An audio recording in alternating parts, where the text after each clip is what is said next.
Once a year, I make the trek to Maine, finding a dingy Airbnb to satisfy my craving for hunting. Buying a place of my own just for a single annual trip? It's too much for my budget. Besides, I'm hardly a seasoned hunter. In previous years, my uncle would come along, but now he's too frail, and I'm left to trudge along alone. Last year, 2022, I rented a cabin near a national park. I arrived late, a cold November Friday night, without a sound. That kind of dead silence can only be found in places as remote as this. The key was hidden under the mat, the host had said. I lugged my 2 bags inside. The cabin was small but cozy, perhaps the only plus. Maine in November isn't where you want to be sleeping outside. I set my alarm for early hunting and fell into a fitful sleep. At dawn, I was already in the woods. I found a fallen tree to hide behind. Normally, I would just wait, but that day, I heard a man's voice calling from behind. My heart skipped a beat. A salt and pepper-haired man, but only in his 50s, was approaching. He was staring at me, a stare that sent a chill down my spine. I stammered, explaining that I didn't know the area was off-limits to hunting. He didn't say anything else, just stared, as if trying to bore a hole through me with his eyes. I hurriedly gathered my belongings, trudging back. Looking back, he had vanished without a trace. I drove to another park where hunting was permitted. A fail morning. By noon, I returned to the cabin for lunch. The door, wide open. I was sure I'd locked it. Inside, everything seemed disturbed, my bag unlocked. I wasn't sure if I had unlocked it or not, but I was always so careful. I quickly checked the rooms, then told myself perhaps I was just imagining things. Too hungry, I drove to a nearby town, bought food, and brought it back to the cabin. After eating, I took a nap. At dusk, I returned to the park. Walking slowly, I saw no signs. Luck wasn't on my side that day. As it began to get dark, I went back to the cabin, cooked pasta, and sat watching old black and white movies on the love seat. My mind was consumed by the open door, by the things that seemed disturbed. Maybe I'm just being paranoid, I told myself. I brushed my teeth, then went to the bedroom to watch a movie. I began to get drowsy, the images on the screen blending into my half-asleep dream. Then, I heard a faint click, the closet door in the room, now ajar. I jumped up, completely alert. The door unlocked, things potentially moved. This couldn't be a coincidence. I took the CZ-75 from my backpack. Returning to the bedroom, I turned on the light and pointed the gun at the closet door. "Come out now. I'll shoot," I shouted, even though part of me still didn't believe anyone was in there. The door slowly opened. The salt and pepper-haired man from the morning stepped out, with a grotesque smile on his face, missing a front tooth. "You got me," he said. I shakily took out my phone and called 911. Thankfully, the signal was good. I informed the police that I was holding an intruder at gunpoint. Time passed heavily. He babbled about how he hated people like me, people who didn't respect the park here. I didn't want to listen, just kept telling him to shut up.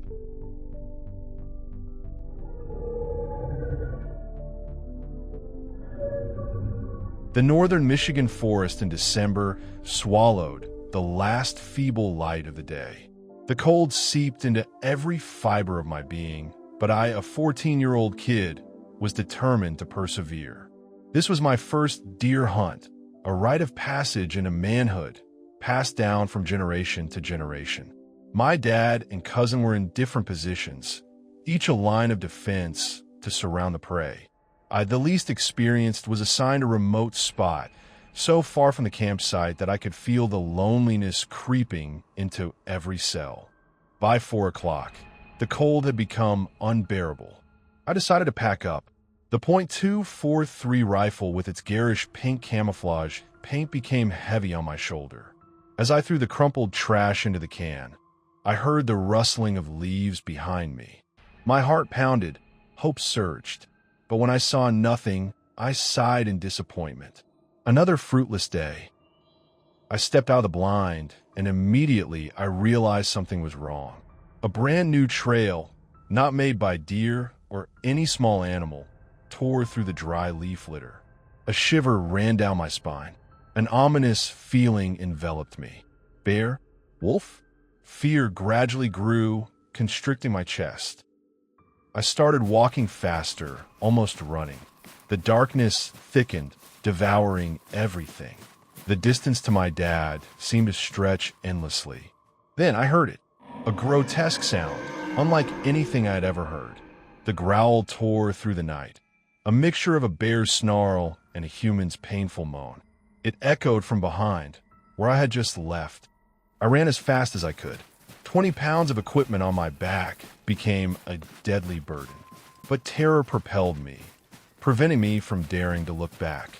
The growl sounded again, this time closer, louder, as if the predator was chasing me. Finally, I stopped, turning around. The faint moonlight cast an eerie silhouette. It was unbelievably tall, about 10 feet, and frighteningly thin. A black shadow enveloped everything, obscuring the details, leaving only a grotesque, distorted image in my subconscious. Without thinking, I turned and ran again. My hands fumbled to get the rifle off my shoulder. Which way? Which direction? It was all meaningless. I just knew to run, and run. Finally, I reached the familiar road.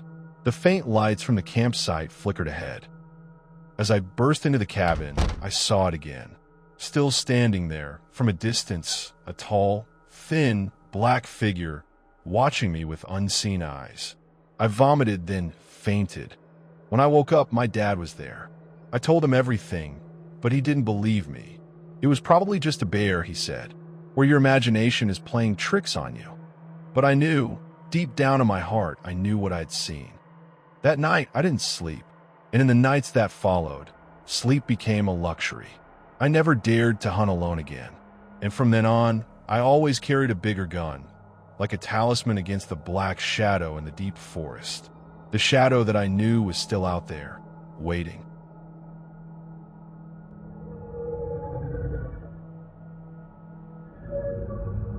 It was a Friday afternoon when I got home from school. I was 13 years old and incredibly eager for the hunting trip. I love hunting, especially at the ranch in Alice, Texas. I've been going there since I was 4 years old and have so many memories of the place. My grandpa, dad, and I were going to go. There were going to be a few other people too, like the ranch owner's family. We were all packed up and ready to go. Deer season, my favorite season. Just the feeling of seeing a big deer right in front of you is wonderful, and of course shooting it. People say that killing animals is wrong, but I disagree, if you're actually eating it. We got to the ranch at 10 p.m., so it was pretty dark. The ranch is 300 acres, and the campsite is a small old shack, probably the size of a normal bedroom. There's electricity, but it isn't a huge cabin where most hunters sleep. However, there are little beds there, but one time my dad found a huge snake shed in one of the beds when I was little. So from then on we sleep in a tent. The camp is surrounded by woods, with a little field in front, probably a little smaller than a football field. We use that field for dove hunting. Anyway, we unloaded and chatted for a while around the campfire, telling jokes and things like that. Then we heard a scream. It was the most disturbing thing I had ever heard. It sounded like a human hybrid or something. The scream sounded not too far away. We all jumped up from our seats and looked at each other. Every man there was freaked out. I could see it in their eyes. The ranch owner was the first one to say, "What the heck was that?" Then he told us and one of his family members to go check it out. He's a pretty old guy, in his 70s, so that's why we want to go check it out. We took my grandpa's ATV and did a quick search around the perimeter, but didn't find anything. I was still traumatized. I was even scared to go into the blind alone. As all hunters know, we have to wake up before dawn and go up into the blind to not be seen by the deer. I went to sleep in the tent with a gun right beside me. I woke up to the alarm and got ready. I was scared to be left alone in the dark, even though it was only an hour or two before dawn. I was still terrified by the scream, and it still echoed in my mind to this day. My grandpa dropped me off at the blind with his ATV and left. My dad was already in his position. My grandpa's not a soft grandpa. He expects you to know it and do it. Being the person he is, he just left me in the dark, expecting me to find my way up to the blind myself. So I started climbing up the ladder and began navigating with just my hands. I got into the blind and waited for the sun to peek out. 20 minutes passed, and it was still dark when I noticed something in the middle of the trail. I couldn't see clearly, so I thought it was the right time to use the night vision scope that my uncle had given me. I was excited, expecting a big deer, but when I put my eye to the scope, what I saw still haunts me to this day. I don't care if you believe me or not, but I was expecting a deer, only to see a person walking toward the woods. It looked distorted, but had the outline of a person. I don't know how it spotted me, but I saw it turn and face me. The night vision isn't super clear, so I couldn't see its face, but I could see it was looking straight at me. Then, what I heard next will stick with me for the rest of my life. It let out the exact same blood-curdling scream as the night before, only louder. At that moment, I can't describe the fear I felt. The word fear isn't enough to describe how I felt. I managed to break free from whatever shock I was in and managed to grab the .22 and started firing the entire clip into the path where it was standing. I was still scared, so I grabbed my rifle and fired all the rounds into the path. When I looked back into the night vision, it was gone.